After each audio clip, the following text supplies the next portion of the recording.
A chair scraped hard against the wooden floor. Nobody sat down in it. A rancher's hand slammed flat on the table next to the empty seat, and the whole diner went quiet. Boots stopped moving behind the counter. Forks stopped clinking. Every Friday the same thing happened, and every Friday nobody dared ask why. A woman walked in through the front door, rain still dripping off her coat. She looked at the empty chair. She looked at the man sitting alone behind it. Then she did something nobody in that town had done in 6 years. She pulled the chair out further, and she sat down in it. The old cowboy's eyes lifted slow, like he'd been struck.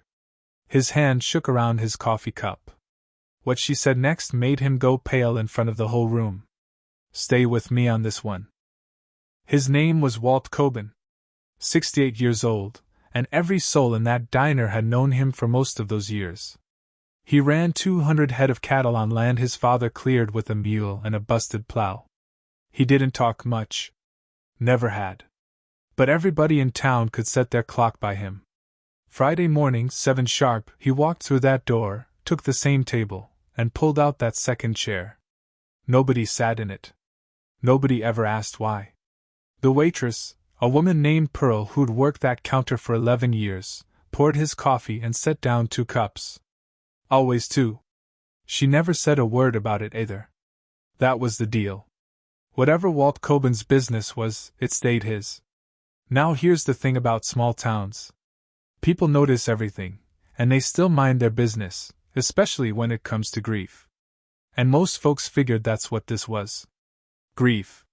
Because 6 years back, Walt's wife had passed. Her name was Ruth.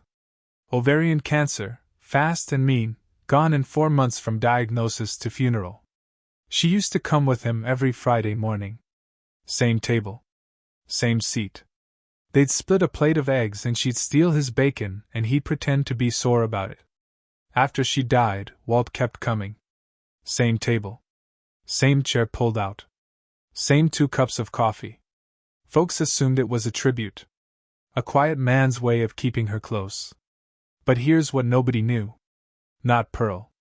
Not the sheriff who ate breakfast 2 booths down. Not a single person in that town. It wasn't Ruth he was waiting for. Walt had a daughter. Her name was Callie. She left home at 19 after a fight with her father so bad neither of them ever spoke of what was actually said. All anyone knew was she packed a bag one night and was gone by morning, and Ruth cried for a week straight, and Walt never once went after her. Some men are stubborn like that. They mistake silence for strength. Ruth used to write Callie letters. Every month, without fail, for years. Walt never signed them. Never added a word. But he paid for every stamp.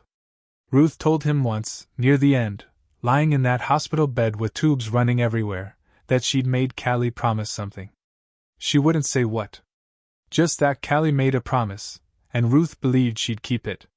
Walt didn't understand what that meant until after the funeral, when he came home to an empty house and realized the silence in it was going to outlast him. So he started something. Nobody told him to. He just did it. Every Friday, he pulled out that second chair. He told himself it was for Ruth. That was easier to say out loud, even to himself. But some nights, lying awake in a bed too big for one man, he'd admit the truth. He was leaving that chair for Callie. In case she ever came back. In case she ever walked through that door and needed a place already waiting for her. 6 years is a long time to hold a door open for someone who might never walk through it. 6 years is a long time to keep faith in a promise you were never told. The ranch wasn't doing well either. That mattered because it meant Walt wasn't just an old man clinging to a routine out of loneliness. There was money trouble. The bank had sent 2 letters that spring. Cattle prices were down. His hired hand, a young man named Denny, had taken work in the next county because Walt couldn't match the pay anymore. Walt was running that operation almost alone now, at an age when his knees complained just walking to the barn. If the ranch went under, Walt Coben would lose the only thing tying him to the life he and Ruth built. And there'd be nothing left to hand down. No daughter to call. No one to tell. That Friday morning, Same as always, he'd walked in with rain on his hat and mud on his boots, sat down, and pulled the chair out. He didn't know that woman standing in the doorway. He didn't know her face, soaked from the storm outside, or the way her hand gripped the strap of her bag like she was holding herself together. He had no reason to think this Friday would be any different from the 200 that came before it. But something in the way she looked at that empty chair made his chest go tight before she even took a step toward it. And when she sat down and looked him dead in the eye, Walt Coben felt something he hadn't felt in 6 years. Hope and fear. Both at once, tangled together so tight he couldn't tell which one was choking him. The woman's hand stayed wrapped around the strap of her bag like she wasn't sure yet whether she was staying or bolting for the door. Rain dripped off her sleeve onto the floor. Nobody in that diner breathed. Walt set his coffee cup down slow, careful, like it might shatter if he moved too fast. His eyes never left her face. "Do I know you?" he asked. His voice came out rougher than he meant it. She shook her head. "Not yet. Not exactly. My name's Marianne," she said. "I drove 11 hours to find this town." Pearl, standing behind the counter with a coffee pot in one hand, didn't move an inch. Every fork in that diner stayed still on every plate. "I'm looking for a man named Walt Coben," Marianne said. "I was told he sits in this diner every Friday. Same table. Same empty chair." Walt's jaw tightened. "You found him." She looked down at the table for a second, like she was gathering something up inside herself. Then she looked back up. "I knew Callie," she said. The name hit that diner like a gunshot. Pearl's hand froze mid-pour. A man 2 booths down set his fork on his plate without a sound. Walt's face went the color of old paper. "Knew," he repeated. Just the one word. But everybody heard what was underneath it. Marianne's eyes filled up fast, and she blinked hard, trying to keep herself steady. "Callie passed away," she said. 2 months ago. A car accident out on the interstate near Amarillo. It was fast. She didn't suffer. The whole room seemed to lean in without moving a muscle. Walt didn't say anything. His hand, the one still resting near his coffee cup, started to shake, just slightly, just enough that Pearl noticed and set the pot down. "I'm sorry," Marianne said. "I know that's not something you say to a stranger in a diner. But I didn't know how else to do this. I didn't have a phone number. I didn't even know your face until I walked in and saw that chair." Walt's voice, when it finally came, sounded like it had traveled a long way to get out of him. "Why would that chair mean anything to you?" Marianne reached down into her bag, hands trembling now too, and pulled out a folded piece of paper, soft at the edges like it had been carried a long time. "Callie told me about it," she said. "She said her mother used to write you all letters. Every month. She said her mother made her promise something, right before she died. That if anything ever happened to her, Callie, she'd make sure somebody came and finished what Ruth started." Walt's mouth opened, but nothing came out. "I'm not your daughter," Marianne said quickly, before he could ask, before hope or fear or whatever tangled thing was sitting in his chest could get too far ahead of itself. "I'm her daughter." The words landed slow, like they had to travel through water to reach him. "Callie had a little girl," Marianne said. 8 years old. Her name is Josie. She's out in the truck right now, asleep, because she's been crying the whole drive and finally wore herself out." Walt's hand came up to his mouth. He didn't say a word. Pearl set the coffee pot down on the counter with a soft clink, like even that small sound felt too loud for the moment. "Callie never stopped talking about this town," Marianne said. "About her daddy's ranch. About a chair he kept empty every Friday, in case she ever came home. She told me that story 100 times. She never had the nerve to come back herself. I think she was scared of what she'd find. Or what she wouldn't." Walt's eyes had gone wet, and he wasn't fighting it anymore, not in front of Pearl, not in front of the sheriff 2 booths down, not in front of anybody. "She kept the promise," Marianne said quietly. "Just not the way anybody expected." For a long moment nobody in that diner moved. The rain kept coming down outside the window, steady and quiet. Somewhere in the kitchen, a pan clattered against the stovetop, and it sounded far away, like it belonged to a different morning than this one. Walt finally reached across the table, and Marianne let him take the folded letter from her hands. He didn't open it. Not yet. He just held it, like it weighed more than paper should. "She's really out there," he said. Not a question. Just something he needed to say out loud to believe it. Marianne nodded. "Sleeping in the truck. I didn't want to wake her until I knew." "Knew what?" "Knew you were the man I thought you were," she said. "Knew this was safe." Walt looked down at the empty chair beside him, the one that had sat waiting through 200 Fridays, through rain and dust and every kind of morning a small town could offer. Then he looked back at Marianne, and something in his shoulders came loose, like a rope that had been pulled tight for 6 years finally had some slack in it. "Bring her in," he said, his voice steadier now. "Bring her in out of that rain." Pearl was already moving toward the kitchen before he finished the sentence, calling back for a plate of eggs, and another one behind it, small enough for a little girl's stomach. The sheriff 2 booths down went back to his coffee like the world had settled itself. Forks started moving again. Booths shuffled behind the counter. Walt sat there with the letter in his hand and, for the first time in 6 years, let out a breath that didn't have any grief hiding inside it. The diner door swung open again, and this time it wasn't rain that came through it first. It was a small voice. "Grandma Marianne, my shoes are wet." Every head in that diner turned. A little girl stood in the doorway, dark curls plastered flat against her forehead, clutching a stuffed rabbit missing one ear. Josie. 8 years old, exactly like Marianne said, and she looked so much like Ruth around the eyes that Pearl had to grab the counter to steady herself. Walt stood up so fast his chair nearly tipped. "Josie, honey," Marianne said, kneeling down, wiping rain off the girl's cheek. "There's somebody I want you to meet." The girl looked up at Walt with the kind of caution only children have, the kind that hasn't learned yet how to hide it. "Are you my grandpa?" she asked. Walt's voice came out cracked. "I reckon I am." Nobody in that diner moved for a second. Then Pearl came around the counter with a plate of eggs in each hand, and she set the smaller one down at the empty chair, the one that had waited 6 years for somebody, and said, "Sit right there, sweetheart. That chair's been saved special." Josie climbed up into it like she belonged there. Like she always had. Walt sat back down slow, staring at her, at the way she picked up her fork with both hands, at the way she looked exactly like a photograph Ruth used to keep on the mantel.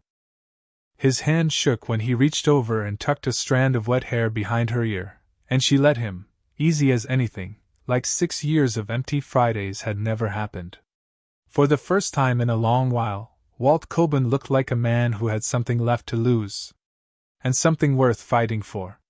If you're still with me, hit that subscribe button, because this story is about to turn into something nobody in that diner saw coming.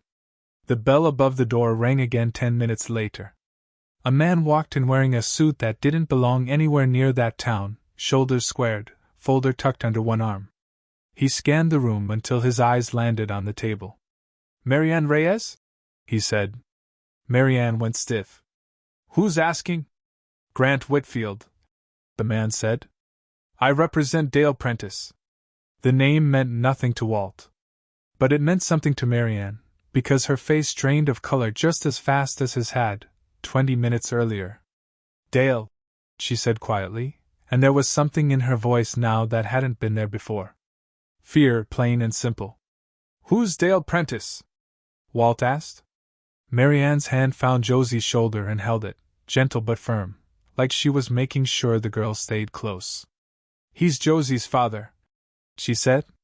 The word landed heavier than anything that had come before it. Because up until that second, the story in that diner had been about grief and promises and a chair that finally got filled. Now it was about something else entirely. "Mr. Coben," the lawyer said, setting the folder on the table without being asked.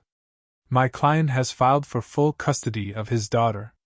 Callie Coben's death left the matter of guardianship unresolved, and Mr. Prentice intends to see that resolved in his favor." Immediately, Walt stared at the folder like it was a rattlesnake coiled on the table.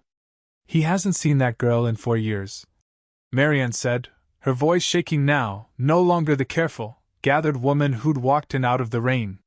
He left before she was even 3. Callie raised her alone. I helped raise her.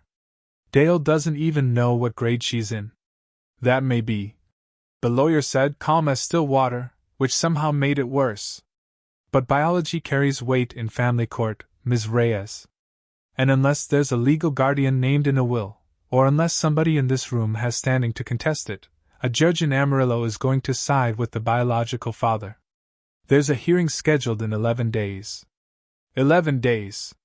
Walt looked at Josie, still working on her eggs, humming something under her breath, unaware that a stranger in a suit had just walked into her whole life and started rearranging it. She's staying with her grandmother, Walt said. His voice had an edge to it now, something Pearl hadn't heard from him in years. Ms. Reyes isn't a blood relative, the lawyer said.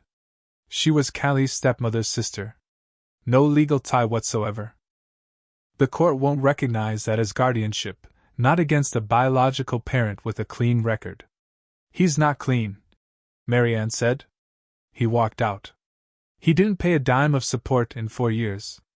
That's a conversation for the judge, the lawyer said. Not for a diner.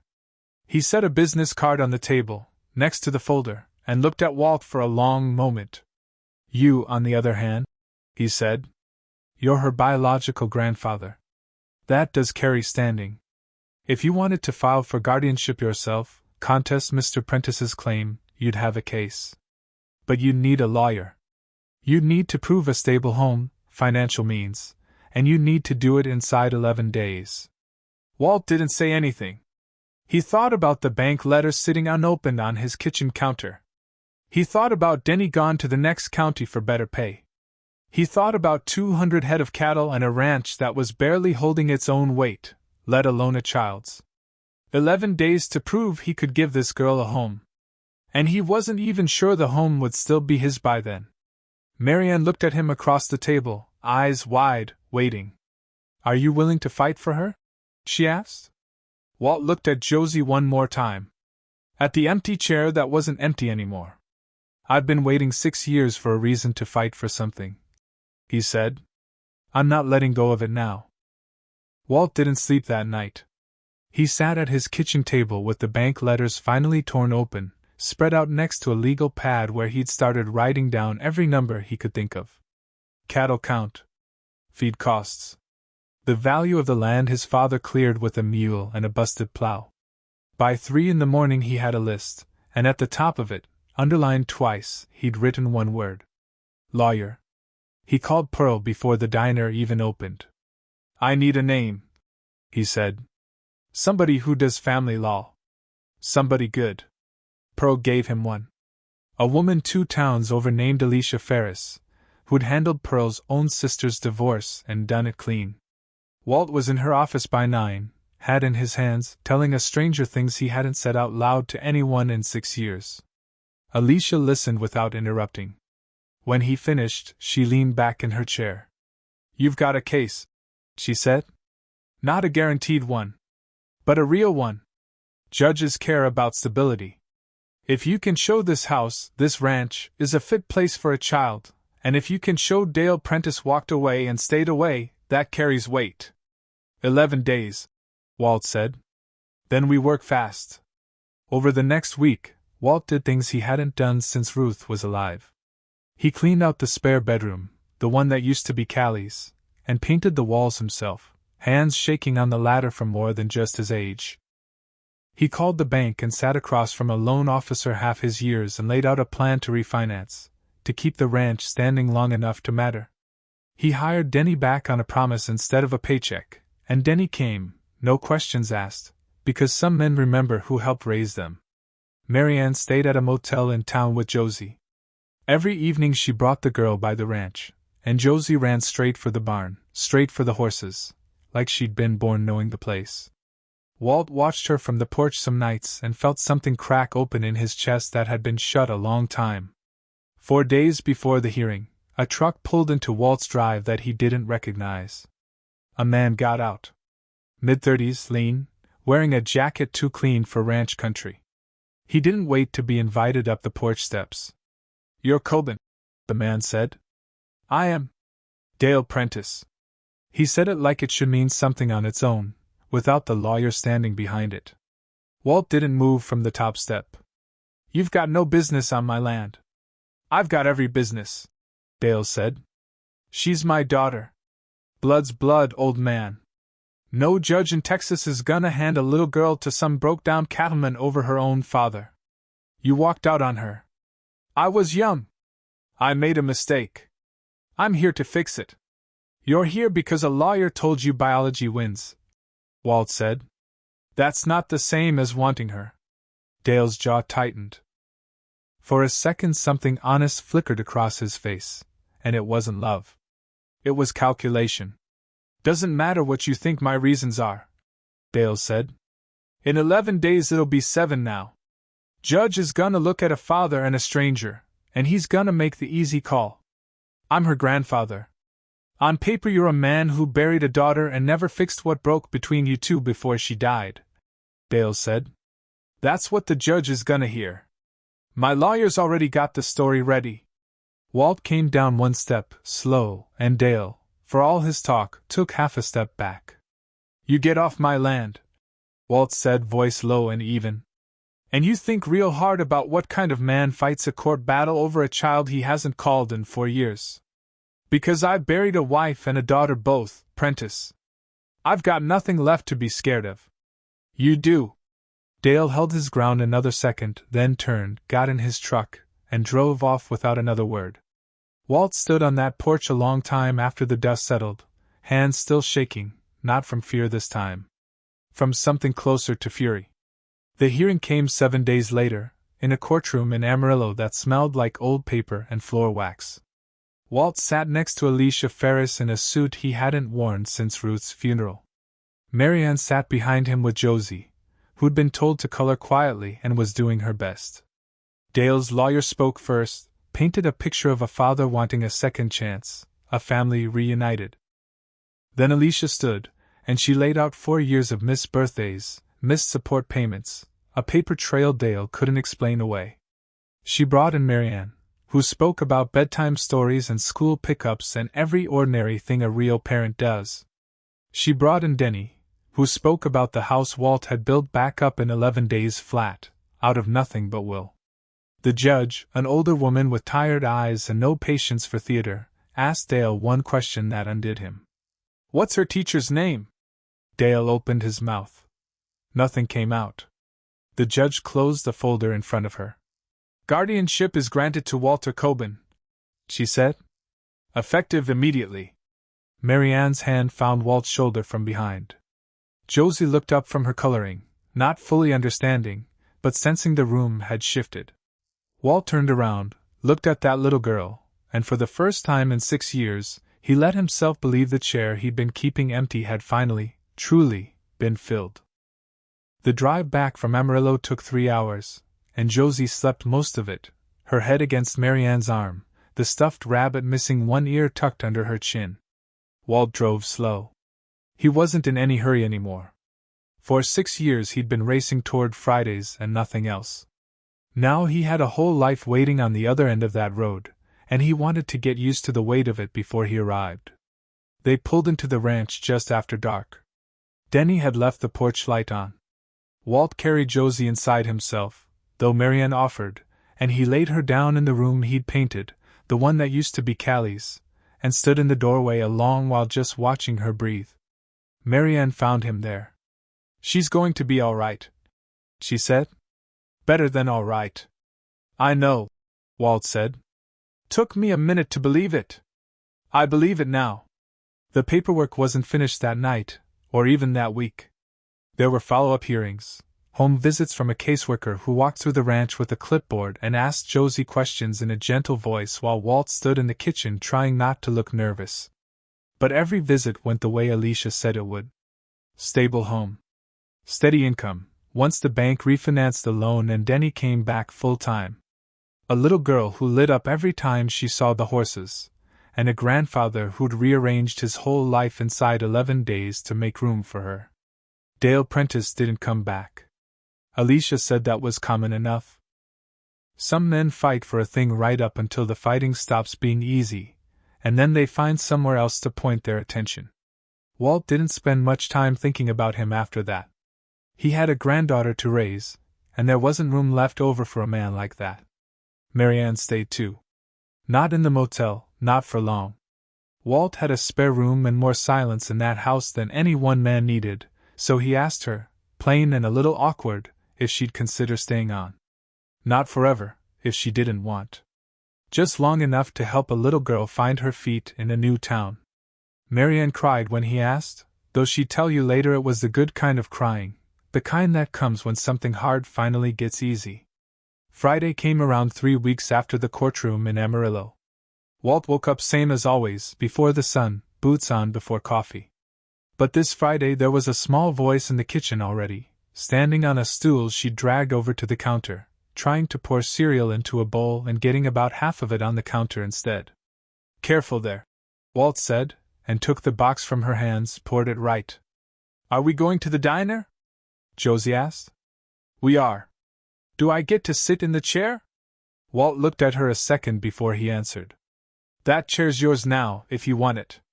She grinned like that was the easiest question anybody'd ever asked her. They walked into that diner at 7 sharp, same as 200 Fridays before, but everything about it felt different. Pearl saw them coming through the door, and didn't even reach for the coffee pot first. She came around the counter, and knelt down to Josie's height. "You remember me, sweetheart? You gave me the eggs," Josie said. "That's right. And I saved you that chair a long time before I ever met you. Didn't know it then. Know it now." Walt took his seat. Josie climbed into the chair beside him, the one that had sat empty through rain and dust and every kind of Friday morning a small town could offer. Marianne sat across from them, and Pearl brought 2 coffees and a glass of milk without being asked, and for a moment nobody said anything at all. They didn't need to. The sheriff 2 booths down looked over, the way he had 100 times before when that chair sat empty, and this time he just nodded at Walt, a small nod, the kind that says a man understands something has been set right. Walt didn't talk much. Never had. But that morning, watching Josie steal a piece of his bacon the same way her grandmother used to, he found himself smiling in a way his face had nearly forgotten how to do. He thought about Ruth. About the letters she wrote every month without fail, and the stamps he paid for and never signed. He thought about the promise she'd made Callie make, the one nobody ever explained to him until a stranger walked in out of the rain, and did it for her. He understood it now. Ruth hadn't been asking Callie to come home. She'd been asking her to make sure the door stayed open, one way or another, so that whatever came next would have somewhere to land. It had taken 6 years and a rainstorm and a courtroom in Amarillo, but the door had stayed open long enough. Walt reached over and tucked a strand of hair behind Josie's ear, same as that first morning, and this time there was no shake left in his hand. "Eat your eggs," he said. "Horses are waiting on you after." Josie grinned, and outside the window the rain had cleared, and the whole town went about its Friday morning the same as always. Except now, for the first time in 6 years, there wasn't an empty chair anywhere in that diner.